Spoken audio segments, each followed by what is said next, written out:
Halo guys, selamat datang kembali di channel BroView. Bagaimana kabar kalian semua? Semoga dalam keadaan sehat selalu dan diberi kelancaran dalam segala aktivitasnya. Masih bersama saya Stephen yang akan menjelaskan alur cerita filmnya. Kali ini saya sudah merangkum alur cerita film yang berjudul 211. Film ini terinspirasi dari kisah nyata tentang perampokan terpanjang dan paling berdarah sepanjang masa. 211 adalah kode rahasia polisi untuk menerangkan sebuah perampokan yang sedang berlangsung. Oke, langsung saja. Sebelum masuk ke ceritanya, siapkan apa? Ya tentunya Kopai dan Udbray untuk menemani kalian dalam menonton alur cerita film ini. Dan sekarang kita masuk intro.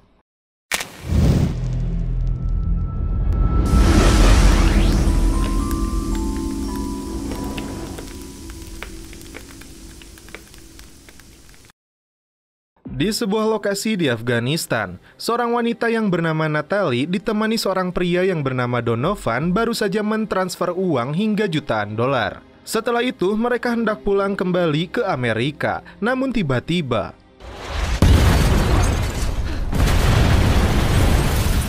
para pengawal mereka tiba-tiba diserang oleh kelompok yang sangat terlatih.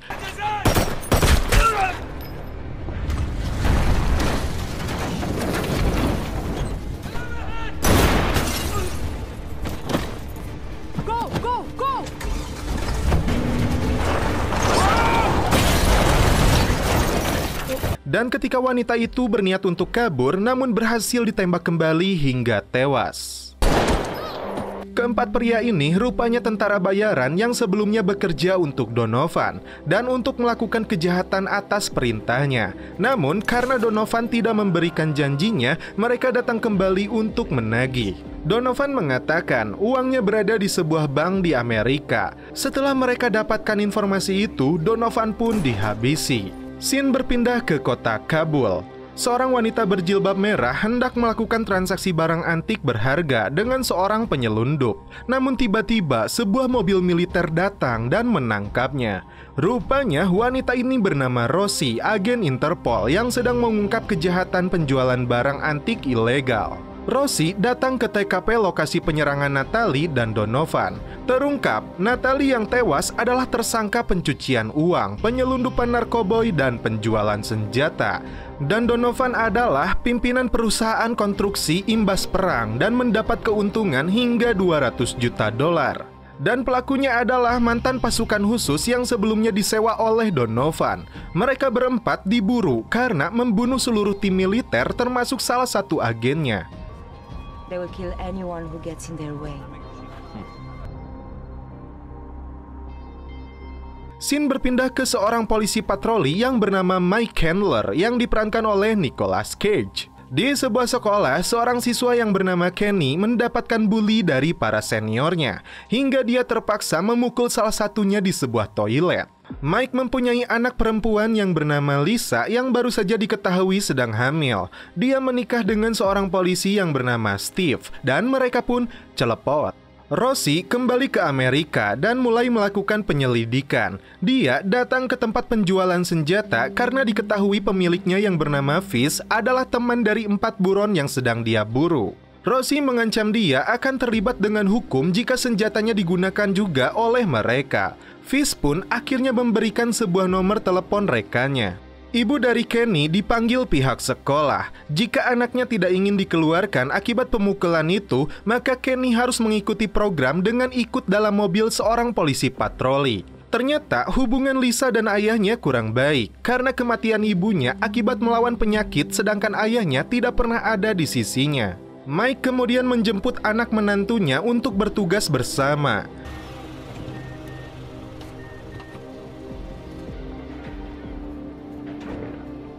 Di sebuah bank di wilayah kota ini, terlihat tumpukan uang di berangkas mereka yang berjumlah 1,36 juta dolar. Kemudian, di sebuah lokasi tersembunyi, 4 mantan pasukan khusus ini sedang mempersiapkan persenjataan mereka untuk melakukan perampokan di bank itu.